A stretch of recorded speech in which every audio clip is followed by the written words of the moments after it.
the mystery of the Incarnation.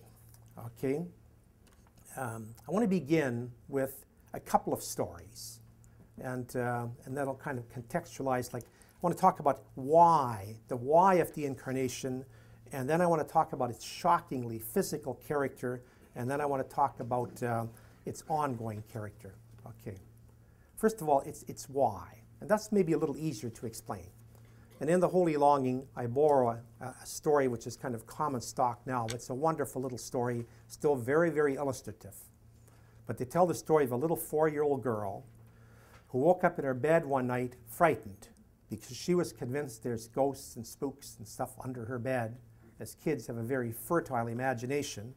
So this little girl ran down to her parents' room, and then her mother brought her back to her own room, and her mother kind of soothed her fears, and then her mother told her, she said, now you don't have to be afraid. I'm going to leave the room, but you won't be here alone. God will be in the room with you. And the little girl said, I know that God is in the room with me, but I need somebody in this room who has some skin. Okay. Now, she nails something there. See, as human beings, we aren't angels. And I'm not talking about our moral lives. Okay.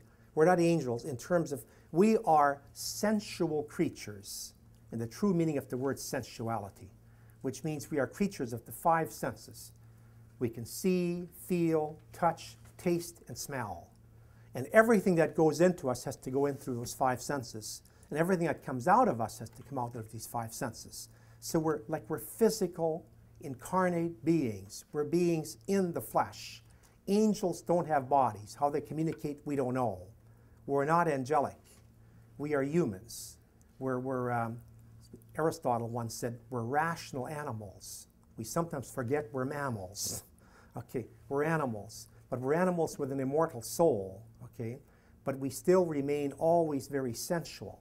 So we need precisely God to be not just abstract in heaven, not just spirit in the sky, or spirit wherever.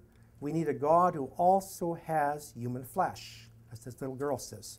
I need someone in this room who has some skin.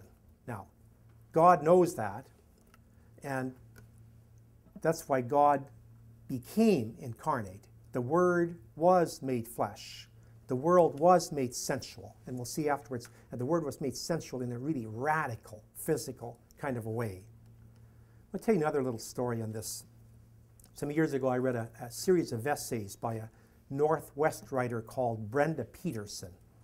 And she's a marvelous little book called Nature and Other Mothers. Okay? And in there, the very first essay, those are autobiographical essays, but the first essay is called In Praise of Skin. In Praise of Skin. Beautiful title for an essay.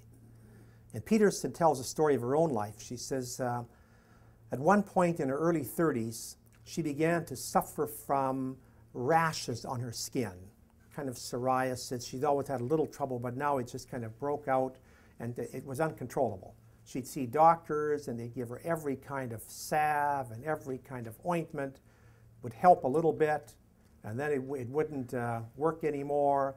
They gave her steroid shots, this, that, tried everything, and it would help a little bit, but ultimately it kept getting worse and worse and worse. And she was like the woman in the Gospels, who we're going to look at in a few minutes, the woman with the hemorrhages, who went to every doctor and bled her bank account dry, but she kept bleeding. So Peterson said she went to all these doctors, but nothing helped. So one day she was visiting her grandmother, and her grandmother was a midwife.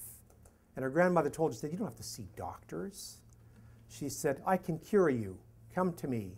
And she went to see her grandmother, and her grandmother began to give her skin massages. Her grandmother would massage her skin for long periods of time, and all of her psoriasis and rashes cleared up.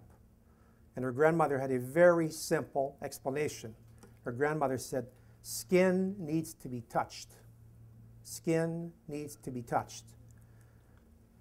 We need God in the skin. We need God in the flesh. And see, the Incarnation is precisely a God who comes and takes on flesh so that this God can be touched, so this God can touch us.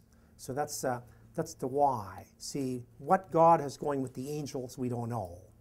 What God is going with us now, we do know, and it's the mystery of the Incarnation. And in that sense, Christianity is the most earthy, fleshy of all religions.